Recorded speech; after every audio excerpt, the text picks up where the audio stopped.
Let's think outside of the box together today and analyze the data which we have, and let's see what could or could not be done in an alternative suggestion that's presented to the world that would totally relieve them of the refugee crisis. Actually, it would solve the entire world's problem in terms of refugees. Are you ready? Yes, I'm ready.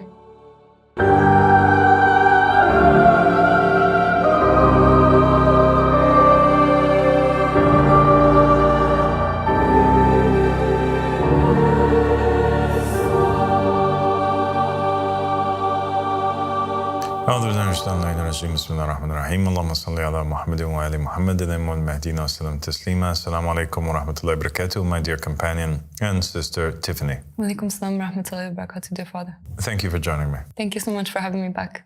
God bless you. So today we're going to talk about something which is really important, and that is the refugee crisis that is occurring around the world. Okay? Okay. So the refugee crisis, it's a very big crisis that is taking place around the world, and it is basically causing the shifting, the changing of the geopolitical landscape of the entire world. It is a very hot topic, from the situation in Palestine and the refugees over there to the refugees that are in Europe and within the United States that have caused or allowed for far-right governments to rise. There is a sense of dissatisfaction. I think a lot of countries in the West have agreed with one another that we are all facing a problem, and this problem is illegal immigration. Our countries are being invaded by what they would deem to be strangers, what they call strangers, people that are not like them, people that don't resemble them, that don't share the same ideals as them, that don't share the same culture or religion or language as them, and they deem them to be undesirable and unwanted. They don't want them living in their countries, sharing the same benefits and resources that they have. And it is something which is causing and has caused people and governments like Donald Trump's administration to come back into power after he was about to go to jail, really. He managed to make a comeback and he rose to power once again. And that was due to his stance on illegal immigration and immigrants in general. And we find him now implementing radical policies that the likes that the United States has never seen before. For example, his deal that they are making right now with El Salvador that would allow the United States to deport millions of people to El Salvador, illegal immigrants, as well as any criminals that are U.S. residents or citizens of the United States. We saw him raise tariffs against Canada, primarily because of the illegal immigration situation. We saw him drop the tariffs once Mexico decided to send 10,000 troops to the U.S.-Mexican border in order to secure it. We find Donald Trump sending immigration officers to round up millions of immigrants around the country in order to deport them back. So all of this is costing billions of dollars. All of this is an expression of how big and grave the problem is in the United States, or it's perceived to be this one of immigration. And the fact that all of these millions upon millions of people have voted Donald Trump into office and support him and stand by him is indicative of the fact that his worldview is shared by many. We find the same conversations taking place in the UK. We find that there are policies that are being drafted up at the moment, new rules that are laws that are trying to be passed that would make it harder for refugees to and immigrants to attain British citizenship. They want to raise the years from 5 years to 10 years in order for a person to apply for permanent residency within the UK. They want to make it a thing where unemployed unemployed residents of the United Kingdom would not have a chance of obtaining citizenship within the UK, and they want to make it easier for unemployed residents to be deported back, or refugees to be deported back to their countries of origin, even if they were granted residency status or permanent residency status within the UK, so long as the dynamic changes in their home country.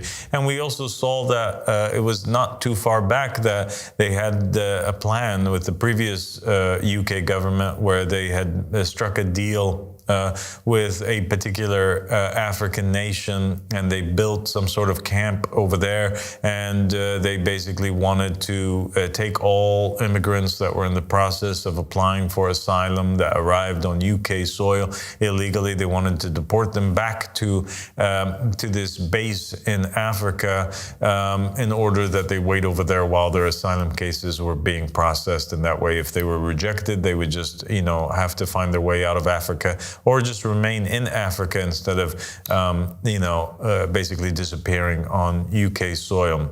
We saw in the past years this very big problem that was at the center of a debate within the European Union and all of the different European Union countries, where after the situation happened with ISIS in Syria and the Middle East, and you had millions of Syrians and Iraqis being welcomed into the European Union by Angela Merkel of Germany.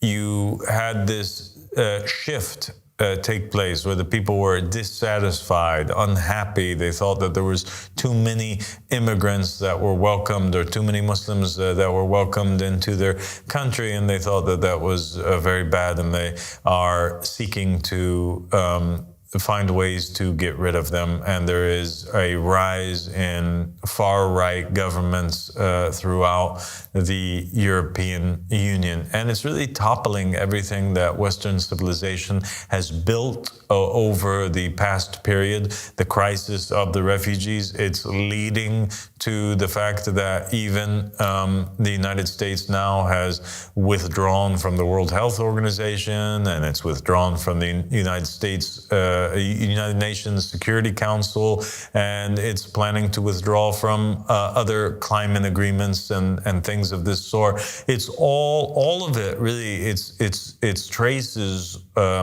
Its origins all trace back to this issue that we have with migrants and immigrants, and the fact that people don't want them because they're considering them to be strange, and they don't want these strange people in their lands. They don't want these aliens in their lands. They don't want these foreigners in their lands.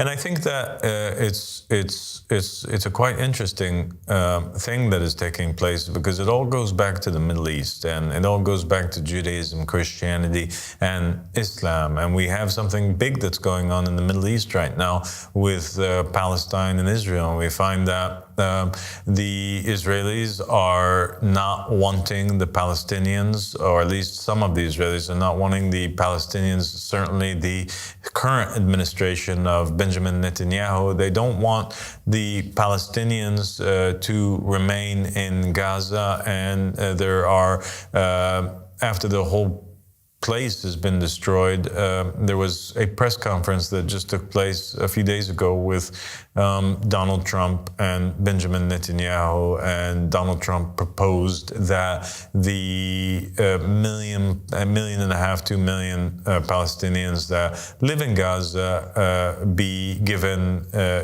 refugee status in other nations around the world, in particular Egypt and Jordan, in order that basically they fix the situation in Gaza. And so you have 1.5 million to 2 million new Palestinian refugees that are created in a new refugee crisis that's in the Middle East. And you have Egypt and Jordan refusing, and their populations refusing this very notion or this very idea. In the apparent, Jordan and Egypt are refusing to accept refugees on their land because they feel that this will lead to a takeover of the Israelis of Gaza. They are considering it to be a move where the United States is trying to declare control over that particular land, only to hand it over at some point to the Israelis, and that the Israelis would never allow the Palestinians that left that land to come back because they've done it so many times before, taking over and settling in areas, making illegal settlements in places that they weren't allowed to settle in. So in the apparent Egypt and Jordan, they say that they want to protect the Palestinian land by refusing refugees into their land. But in reality, and that certainly might be the feelings of and it is the feelings of the Egyptian population and also the Jordan population. The Jordan and the Egyptian populations, they would love to welcome any Muslims into their land. They're very hospitable people. But they don't want to lose the land to the Israelis, and so they are very pro-Palestinians staying in Gaza so that their land is not taken away from them. But there's another reason that the Egyptian government and the Jordanian government don't want these refugees in their land. And the reason is because they are worried about the Palestinians basically settling in Egypt or settling in Jordan and then launching attacks after organizing with one another, launching attacks from Egyptian soil or Jordanian soil against the state of Israel, right? And thereby giving Israel a reason to go to war against Egypt or the Palestinians that are in Egypt or in Jordan, and that would give them the pretext for another quote-unquote land grab or an Israeli expansion into Egyptian and Jordanian territories, as they have done before with Syria, the Golan Heights, etc. A security risk. Exactly, a security risk. So now you just have like a mess going on. From the Middle East all the way to Europe, to America and beyond, you have a crisis. You have a very big crisis, and the crisis is called refugees and it's called immigration. This is the summary of the matter. And I think that it's quite interesting because refugees are a central part of the Abrahamic story. It's a central part of that, and it's a central part of Judaism, Christianity, and Islam. And Allah subhanahu wa ta'ala, or God, the God of the Torah and the Bible and the Quran, has had a lot to say about refugees. And it seems like everything that the world is doing today is contradictory to that, even though they proclaim themselves to be followers of that God. The very term strangers, Tiffany, is one that we find first occurring in the Torah, isn't it? Yeah. And who's it used to describe? The Israelites, the children of Abraham through his son Isaac, that lineage, that group of people. And why were they called strangers? Well, they were imprisoned in Egypt. They were, the story, they entered Egypt in the time of Joseph, and then they actually ended up becoming imprisoned there and enslaved for 400 years, and until the time of Moses, when they were finally able to leave. Exactly. And so here we have something that occurs that's very interesting in the history of the Abrahamic faiths. The Israelites, they go and they settle in Egypt. When did they settle in Egypt? When the brothers of Joseph reunite with Jacob, with Joseph in Egypt, and then they settle there and they decide to have children. Mm-hmm. And they multiply in Egypt. They're not Egyptians. They settle in Egypt. Joseph is brilliant. Joseph is honest. Joseph raised in rank in the Egyptian government. He became the number 2 guy. He managed to influence the Egyptian ruler, Akhenaten, And he managed to change the religion of ancient Egypt from being a polytheistic one to a monotheistic one.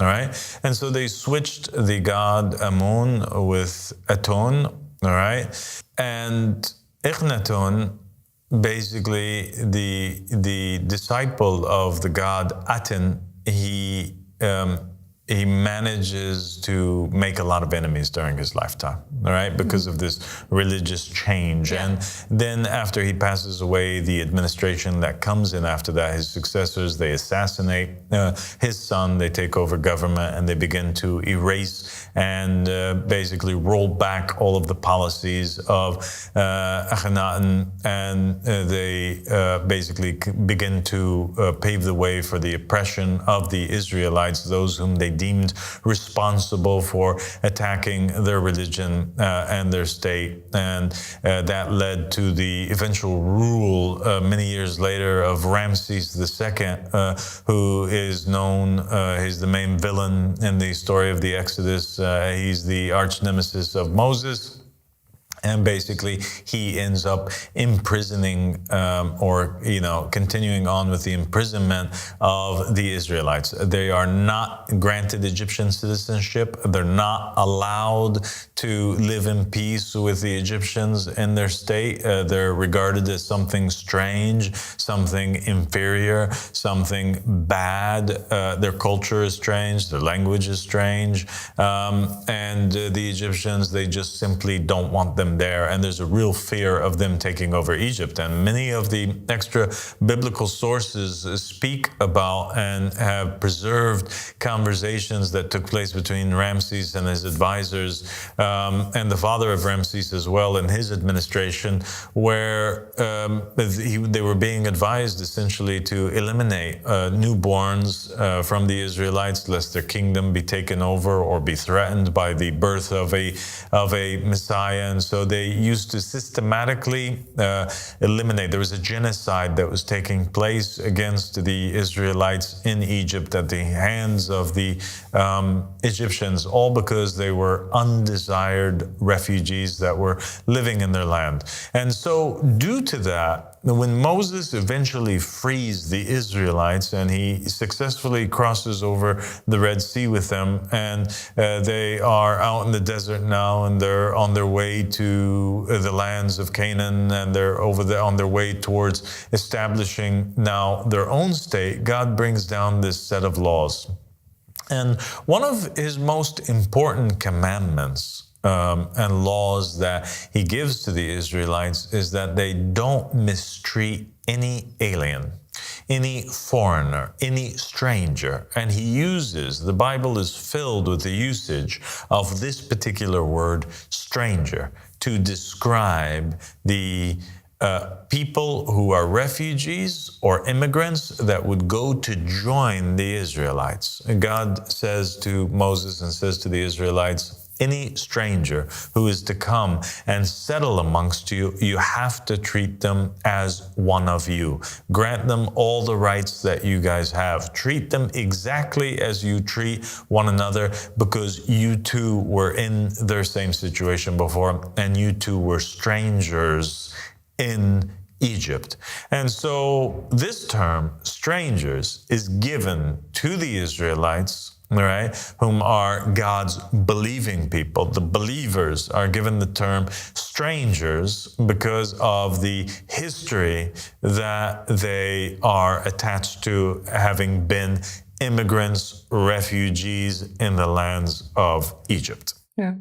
Well, that's an amazing reminder, and the way that you've described the whole situation, if you have a mind to contemplate, it's actually a very important warning that if you are a believer in God and you believe in Moses and you believe in the prophets and the messengers, God has presented this situation for you in the scriptures that you should be very careful on how you treat strangers, because he's saying that these are the believers. And this has happened before, that strangers came into... The strangers are basically the predecessors of your faith, you know, the Israelites. If you believe in the Abrahamic faiths, you believe that the Israelites were God's people. And they entered into a foreign land, which was Egypt, and they were mistreated, and they were feared, and they were imprisoned and enslaved because the people saw them as foreign and alien and bad. So I think there's a really important lesson to contemplate over, lest you fall into the same mistake that the Egyptians fell into, which was oppressing those people. Absolutely. Beautifully put, Tiffany. And the same thing repeats itself in the story of the Christians in the New Testament. The Christians are described in the writings of Paul and some of the others, regardless of Paul being a true disciple or not of Jesus Christ. The point is that it was written in there that the followers, the early Christians, were considered to be strangers amongst the Romans and in the Roman territories, in the territories of the pagans, in the various lands really where they were. Even amongst the Jews, they were strangers because they had accepted Jesus Christ, and they were now refugees that were wandering around the land. The disciples, you know their story. They would go from house to house, and Jesus told them to bless anybody that would accept them in, and to curse anybody or the curses of God would be upon anybody that rejected them, and that they would endure a torment that was more painful than the torment that came down upon the people of Sodom and Gomorrah. That would be the punishment of any of those that rejected any of the Christian refugees. And the term strangers is used in the New Testament to apply to the disciples of Christ, because they are strangers from other people, other nations that reject the lordship of Jesus Christ, and because they are also, unfortunately oppressed in the lands. And we know about the stories of the great oppression that the Christians had to endure at the hands of Nero and the Roman administrations that followed that for the first couple hundred years of Christianity's history. It was horrible oppression. They would take Christians and use them. These Christian refugees are strangers. They would use them as candles in the streets of Rome. They would light them on fire. They would dip them down in burning oil, boiling oil, in order that all of their skin melts away from them. They would crucify them. They would hang them. They would decapitate them. They would impale them. All forms of gruesome torture and torment would be implemented upon the early strangers of Christianity. And the same thing is actually true and repeats itself in Islam as well. The Prophet Muhammad he begins to preach the message of Islam, and lo and behold, who are the people that reject the message? The people that reject the message are the people that are the citizens of Mecca, just like the Prophet Muhammad is, right? Yeah. So his fellow citizens, for the most part, they reject the message, and they don't accept him, and they don't want to follow him. And the people that do accept the message of Muhammad and the message of Islam are the refugees, the foreigners, the strangers. People like Salman the Persian. He's not from there. He's a foreigner in a foreign land. He's a stranger. He accepts. Bilal the Ethiopian, right? The Habashi. He accepts the religion of Islam, while the people of Mecca, they do not. And so the Prophet Muhammad preaching the message, you have even one of his companions was a Roman, and he accepted, and he was also a stranger in the land. So you have these individuals gathering around Muhammad, accepting the religion of Islam, professing faith in him, but they all had one thing in common, and that was that they were all refugees, they were all strangers in Mecca. And then the Prophet Muhammad while speaking about the end time of Islam, right, the time of Imam al-Mahdi Mahdi, the time of the Qa'im, what does he say? He says that Islam started as something strange, right? Yeah. That was practiced by the strangers, right? He says it started as something strange and it will end as something strange. So glad tidings to the strangers, right? Yeah. So he describes those first early companions of his that accepted his message. He gives them the term strangers, and he gives also the term strangers to the companions of the Qa'im or the companions of the Mahdi. And now we know that the Prophet doesn't speak without there being some sort of reason behind it, right? There's no such thing as a coincidence. And stranger is a particularly interesting term that he chose because it mirrors and it holds behind it the connotations of where that word was being used in the Bible and the Torah to describe the first groups of believers with Jesus, the first group of believers with Moses, whom were also oppressed and refugees and immigrants in foreign lands. Yeah, absolutely. Like I've heard that narration and known that narration for so many years, and it never occurred to me that the word stranger is actually connected to what is written in the scriptures in the Old Testament, in the Bible, regarding these foreigners, these people who are seen as refugees and rejects of society and undesirable. God is clearly, he's making that connection with this term strangers.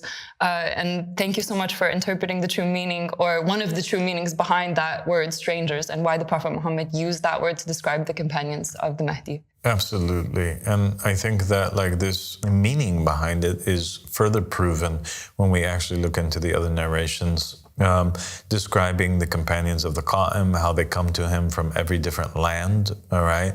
That they are the children of non-Arabs, they're people that come from various nations, that they all travel to him from the four corners of the earth. Well, people that travel from countries that aren't theirs they're immigrants, yes, right? Of course. And so a lot of his companions are immigrants, refugees, and people that are members of, and the narrations, they state that there comes to him from every tribe on the earth, one or two people. So he'll have people, immigrants, refugees from all of the nations of the earth. And they're also described as being the undesirables of society, right? Because there are these narrations that explain the verse in the Quran which described the response of, we was quoting the response of the non-believers in Noah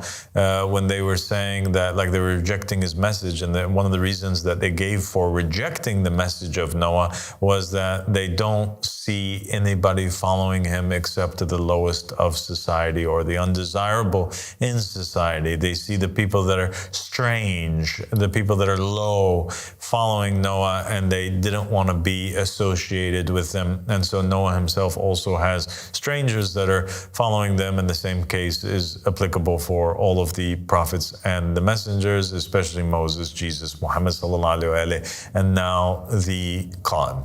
Yeah. Wow. Yeah, it's absolutely true. This is a pattern throughout history. Yeah, because the strangers, they usually don't find society wanting them, and they have no other refuge except for God, and it's always God's messenger who will open up his hands and his arms and welcome those who are tired and needy and those who, are without a home. That is so beautiful. There's also the narration that describes the companions of the Qa'im as carrying their homes on their backs, right? Yes. Yeah, so there they go. They don't have a country and they don't have a home, and they're having to move from one country to another all the time, or from one land to another, just like the prophets did before, just like Abraham did. Abraham, when he was trying to escape with his wife, Sarah, what did he have to do in some of the narrations? He had to hide her in a box, and he was carrying her around, and he was traveling from one country to another, and he ends up meeting good kings and bad kings. He meets the Pharaoh of Egypt because he travels through there. He also meets Malik Sadiq in another land. So this is the sunnah of the prophets and the messengers. Okay, so now we've given a brief history and we've demonstrated the problem that the world is facing today, and we've tied it back to the Bible, and we see that the people that are proclaiming themselves to be Christians or Jews or Muslims in these different countries, they are totally right now not playing the role of the Muslims or the Christians or the Jews in the Bible, the Quran or the Torah. They're actually taking on now the roles of the enemies of the Christians and the Jews and the Muslims. They are playing the role now. The Muslims right now, they're not behaving in their countries like the Prophet Muhammad or the Muslims in Medina that welcomed in the immigrants. The countries in the Middle East right now and their administrations are pushing away refugees. We see them doing that now. We saw them doing that before when they rejected to open up their doors to receive Syrian migrants, Iraqi migrants, and other Muslim migrants that come from other countries in Africa or beyond. And so they're behaving more like the tyrants of Mecca were. And Mecca itself, the so-called Mecca in so-called Saudi Arabia, you can see that it's not a place that's open for refugees. It's not a place that is open for migrants. They don't take anybody in. You have to have thousands of dollars to go make Hajj in Mecca. You have to have, you have to be very privileged in order to get the opportunity to apply for a visa, get approved, go down there, spend your money at the McDonald's and the Kentucky Fried Chicken, order yourself a hotel room in that big tower with the horns that's casting its shadow over the Kaaba to let the Muslims know that there's something higher than the Kaaba, there's something higher than God in Saudi Arabia. And so they're behaving and they're treating Mecca more and Medina more like a tourist destination in the same way that the Bani Umayyah, Abu Sufyan and these guys were treating the Kaaba at the very beginning of Islam as just a place where commerce is taking place, trade is taking place, and money is to be made. You find the Christian administrations all throughout Europe and America is not being hospitable to refugees as Jesus Christ would have commanded us to do and did command us to do. They're behaving more like Nero and the tyrants of Rome. Yeah, absolutely. That's very clear. They would rather light the people on fire than let them, be a part of their nation. Exactly. They want to send them away. Exactly. And I was shared this ridiculous video by your husband, actually. We were sitting one day in the office recently, and he showed me this video that was circulating online. And they were having an interview. There's this guy, he was kind of trying to make a parody, right? He was trying to show how ridiculous the situation has gotten in the United States. And so he's interviewing these right-wing supporters or the followers of Donald Trump. And he asks them the question, which I have actually posed before, which is how would these people deal with the return of Jesus Christ, right, if he came? So he asks them that, and the response of some of them was very frightening. It was horrifying, but it was not surprising because they said actually what is in their hearts, and they said the truth. They said that they would even though they're Christians, they said that Jesus Christ can come stay in America as long as he does so the legal way. Can you imagine that? Wow. I mean, I think that should be a wake-up call. If those words come out of your mouth, can you call yourself a Christian? I mean, anyone with a mind should be able to know that that is hypocritical. It doesn't make any sense. It's illogical.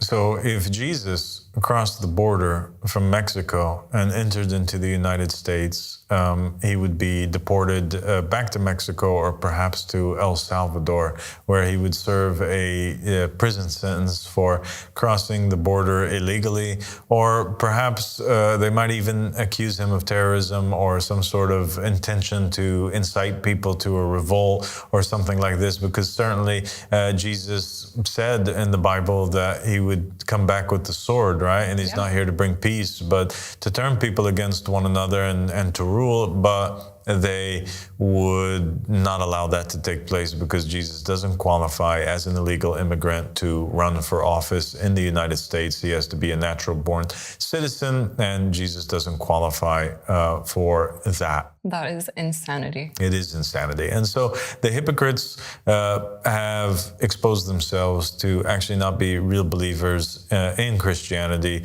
or in Islam, that they're merely posing as believers, but what they actually believe in is something opposite. They believe in the doctrine of Nero and the doctrine of Abu Sufyan and the disbelievers of the beginning of Islam. And the same thing is true for the Jews and Benjamin Netanyahu and these people. They're not behaving like what Moses would behave like, or what Moses was told to tell the Israelites to behave like when God told them that they have to treat anybody that's settling amongst them as one of their own. They certainly haven't done that. They haven't treated the Palestinians like they are Israeli citizens, and this has led to the criticism of Israel by the entire world, and has led also there to be arrest warrants that were issued for Benjamin Netanyahu and various things like this. So the point is, without getting too much into the politics of it, because that's not the point and that's not what we're trying to do today. What we're trying to do is to show that the behavior of these so-called followers of these religions has shifted, and they are not true to the ideals. And it seems like that's what happens every cycle, and every cycle God sends somebody, a representative, an imam, a messenger, a prophet, who would then build a movement by gathering the refugees and the migrants around them, and the victory ends up going to the united efforts of the immigrants who join forces together in order to stand in the way of oppression, and they end up in the end not necessarily, actually they never do, they don't topple the governments that they're in, which is the fear of they don't take over the governments that they're in, but rather what they do is they end up immigrating and creating their own land. And so you find the Jews not toppling the Egyptian government, not taking it over, they just leave. They have dignity, they have pride. They say, God has pride. He says, if you don't want my people here, then I don't want my people here. It was a blessing that I put amongst you, but now I'm going to take them away. And he leads them out, and he allows them to settle and create their own land and their own country in a new place. And that's the same thing that takes place with the Muslims in the time of Islam. They end up leaving, and that's the same thing that happens with the Christians too, by the way. Yes. They don't end up taking over Jerusalem and Israel. They end up immigrating outside, and they go to Europe, and they go to other countries, and they create their own Christian empire over there, not in Israel. And the same thing happens with Islam. They end up migrating from Mecca to Medina, and the only reason why they end up going back to Mecca is because the population converts to Islam, and also that they were actively trying to assassinate the Prophet and invading Medina. And so we expect that the same thing happens again, that the cycle repeats itself. The Sunnah of Allah continues. It doesn't trade. And the Qa'im, he is supported mainly by refugees, by immigrants, by people who are oppressed and weak in the land. And that as a result of their unity and their united effort together, they end up being, enforced by God and have the ability to establish a state somewhere, a new state that is open to all refugees around the world. I want to, in closing, mention something interesting to you. And it's just food for thought for people. Since Donald Trump was being praised recently by his allies for thinking outside of the box and offering a new solution for the crisis with the refugees in Israel and Palestine, let's think outside of the box together today and analyze the data which we have, and let's see what could or could not be done in an alternative suggestion that's presented to the world that would totally relieve them of the refugee crisis. Actually, it would solve the entire world's problem in terms of refugees. Are you ready? Yes, I'm ready. Okay. So according to official statistics, the amount of refugees in the world currently are 45 million refugees worldwide. Whoa. 45 million refugees worldwide. That is crazy. It is crazy. And you know what's even crazier? What's even crazier is that there are 195 countries in the world, with only 34 of them having populations that are above that number. Wow. So most of the countries in the world have populations that are under the current refugee population in the world of 45 million. Wow. So it's just like Yeah, there's only like 34 countries. It's a very disproportionate placement of human beings. Yeah, so what have they done in the past? They have taken these 45 million and they have scattered them across the world. All right, amongst all of the nations. And all of the nations are disgusted by their presence, don't want them. They want to deport them. They are accusing them of being the source of their problem.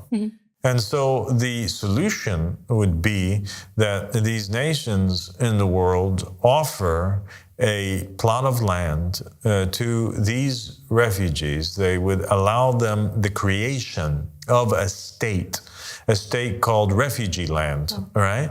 That would be home to this new population of people from all around the world, these 45 million people that are trying to escape their countries. Anybody who doesn't feel safe in their country and is a refugee should automatically go to refugee land. Yeah. Now, refugee land, and we're going to call it refugee land just for the sake of the mental exercise that we have going on. Refugee land would be, and should be after that, the only country in the world that would accept refugees and migrants. It could be the dumping grounds, the wastelands for refugees. It would solve the immigration crisis in all nations worldwide, and it would also solve the moral dilemma that they find themselves arguing over, the left and the right, whether or not it is morally right to ship the immigrants or return these refugees back to their countries that they deem to be unsafe. Yes. They wouldn't have to do that anymore. They wouldn't have to argue about that anymore, because there would be this third safe country, refugee land, that was created specifically for the purpose of being the recipient of refugees from all around the world, and then everybody else could shut their borders and everybody else could be relieved of this problem for all of eternity. And refugee land, it would be very easy to govern. It should be split up into districts, all right, regions.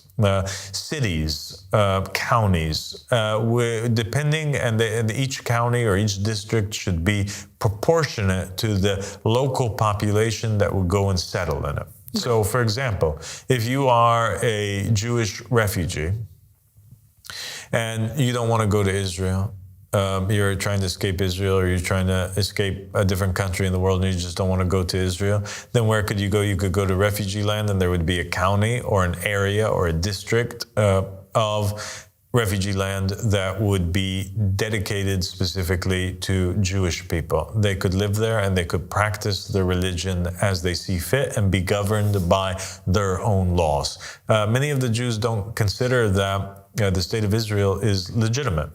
Yeah.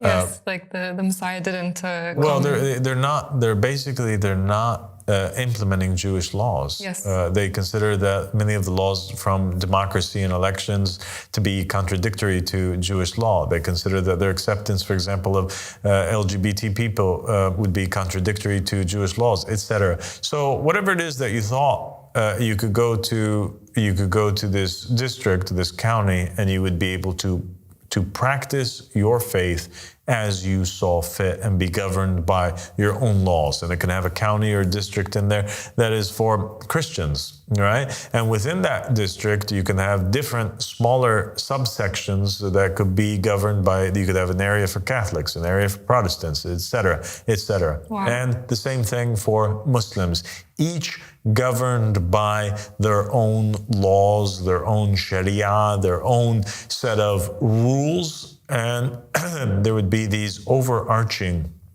rules that would govern their interactions with one another. And anybody that came into refugee land would have to accept the basic notion or tenet of faith that they believe that there is one God that is above all, and every Buddhist, Hindu, a Christian, Jew, Muslim, everybody else would agree to some, would agree to some degree that that there is a primary creationary force, right? There's a primary force of creation, a God that is above all, and everybody would agree that like God sent different messengers to different peoples, and that these peoples are brothers in humanity, and that they should be respected to, practice their faith, and that God wants us to be open to refugees and treat the strangers as if they are one of our own. And if we believed that God had different covenants with different people, and the Jew would consider that God has a different covenant with the non-Hebrew people, and perhaps this covenant is the covenant of Islam, or the covenant with the Christians, or that the people of Hinduism and Buddhism are falling underneath a previous covenant that was established, for example, with Noah, and that these are prophets and messengers that came to those nations. If everybody would just respect that and agree upon that, the force, the combined force of the immigrants and refugees that would settle in refugee land would propel that nation to being the number one nation in the world, the richest nation in the world, the most successful and most powerful nation in the entire world. But they would have to accept that tenet. And that would be the solution for the world in terms of the immigration and the refugee crisis, to establish a state. And essentially, that's actually what we're going to eventually see happen with the creation of the divine just state. The creation of the divine just state is going to be a state that is created by the refugees, the undesirables, the true believers in that time that are really reliving the story of Islam, Christianity, and Judaism all over again. The orphan, the widow, the immigrant. Wow. I mean, I have nothing I can really say to add to that, except for this is the most genius thing I've ever heard. It completely solves this crisis, this refugee crisis in the world, because the issue is there is no place for these people to go. And as you said, why not take God as a refuge and let there be a place for the refugees to go and coexist peacefully. Exactly. There is no more beautiful idea than that. And this is so far outside the box. You have done away with the box, because knowledge like this cannot come from anybody except for God. And I think that these people, the refugees around the world, they can do anything if they join forces and combine their efforts. They can do anything, especially if they're led by a man from God, or that at the head of it there is a just system that's implemented by a man from God that would ensure that the rights are protected for each nation. And the Qa'im, I propose, is that character, because even in the narrations it states that he rules the people of the Torah by their Torah, meaning he allows them to self-govern themselves. Absolutely. He rules the people of the Bible by their Bible, meaning what? Meaning he allows the Christians to self-govern their own selves, and the people of the Quran by their Quran, meaning he allows the Muslims also to self-govern their own selves, but he unites them all. And if it was a matter of giving up land, if El Salvador was willing to take in all of these refugees, unlimited amount of criminals and people that are deported back, if you have countries countries in Africa that were willing to sign deals. There should be countries around the world that would each give a small plot of land, or that could come together and offer a particular plot on the planet, or they could grant as a plot for refugee land in the area that nobody else wants. For example, like Antarctica, the refugees, the 45 million from around the world, will happily go out there and begin to work together, and God's hands will be over them, and he would cause the ice to melt, and he would cause that area to be the most beautiful, successful country on the planet. Anyway, thank you so much for joining me today, Tiffany. God bless you, and inshallah we'll meet again. Thank you so much for having me. Assalamu alaikum. Alaikum salam. Wow, that was a genius episode and a genius proposal from Abu Sadiq, from him is peace, the Qaim of the family of Muhammad. Once again, he is able to solve the world's unsolvable problems, and he has presented a solution that would please the refugees and the nations of the world who do not want the refugees or who struggle to find a place for these people to go. It is a solution that works for everybody. And having lived with Abu Sadiq, from him is peace, for a very long time, I have witnessed how he's able to actually bring together people from the four corners of the world, people from different cultures, speaking different languages. And he's able to actually get these people to come together as one and to live peacefully and prosperously. So he is the perfect and ideal person for this job. I think that this is an amazing goal to have in mind, an undesirable land for an undesirable people. And I can't wait for the people of the world to hear this great glad tidings.